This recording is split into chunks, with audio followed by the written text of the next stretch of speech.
I messed up. The first time I went to the Philippines, I did what every financial expert tells you not to do. And I put my vacation on a credit card. If you don't already know, I'm moving my family from America to the Philippines in less than a month. Subscribe to follow along because the next part of the story is the reason there's no going back now.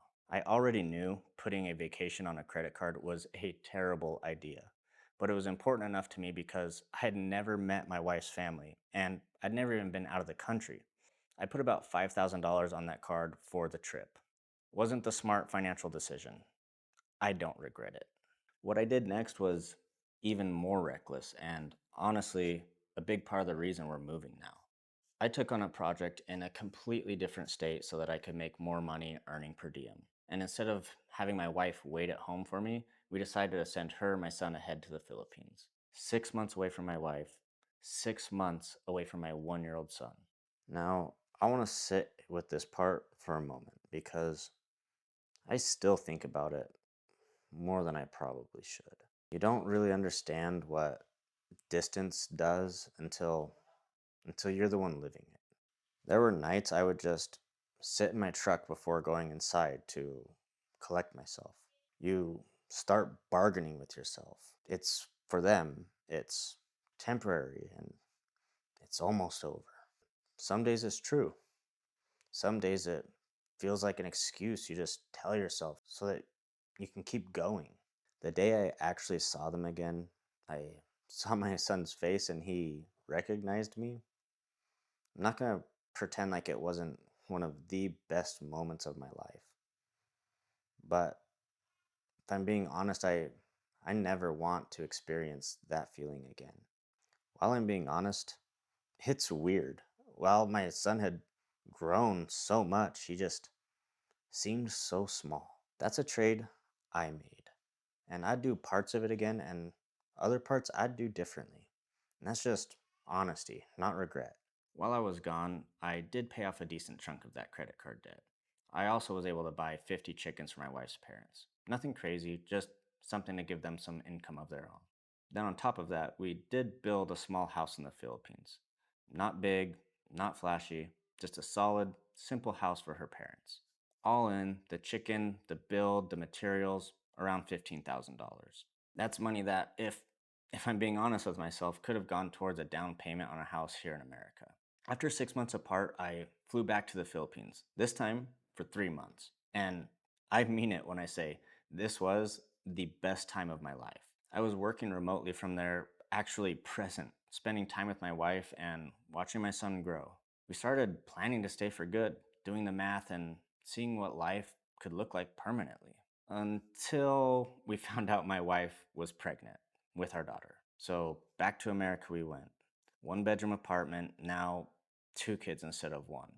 No house fund, right back in the rat race. And still carrying credit card debt from that first trip. Here's the thing that nobody tells you about the American dream.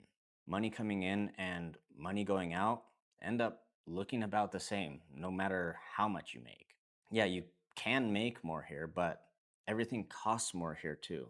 You're not actually getting ahead, you're just running on a bigger treadmill. Let me put this in real terms. Here, struggling looks like this: working long shifts I don't see my kids for, coming home too tired to be present, watching my kids grow up mostly through weekends I have energy left for.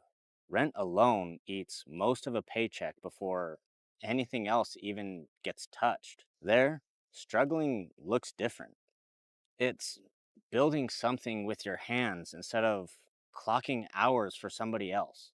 It's my son running around outside with cousins instead of spending time on a tablet. It's not having much money, but not needing much either, because community fills gaps that money fills here. They're both hard, but one kind of hard, I'm doing it alone in a box. The other kind, I'm doing it surrounded by a community that actually loves my family. That's the difference between surviving and living. And that's the trade I was actually making. So I was staring down two options: stay here in America, struggling for the next 20 years until retirement, and just hoping something changes, or go all in on the Philippines and struggle joyfully trying to build something real. But here's what I kept having to remind myself: this wasn't just my decision to make. I've got a wife and 2 children depending on whatever I choose. So I sat with it, and I was ready to grind it out here if that's what they needed from me. Then one day, she came to me and she said that she wanted our children to go to school in the Philippines.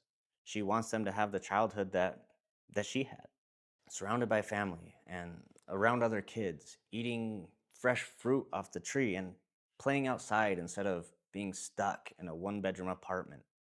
She told me that she loved her childhood there and she wants that for them too. Eureka. We were on the same page the entire time, and neither one of us knew it. Now, here's the part that might sound crazy to some of you. I can't own property there, can't own a business there, not as a foreigner, but my wife can. Everything goes in her name, and I'm completely fine with that because I trust her. Even if that trust was ever misplaced, and I don't believe it is, the only reason I care about money in the first place is for her and my kids. If she ends up with the house, the business, everything, and I walk away with nothing, as long as they're taken care of, I'm genuinely happy. That's the whole point of any of this. So, with all that decided, I cashed out my retirement, paid off the debt completely, and bought 250 chickens, built the coop, got the feed, and bought tickets to the Philippines. There's no going back now. Here's the plan from here. I'm working to save up a bit more before we go. Then my wife, my kids, and I fly to the Philippines for 2 weeks. After that, I'm coming back here alone for a few months to earn some more money because there's something we're building together that we're just not ready to share publicly yet. That's for a later video. Subscribe so you don't miss it.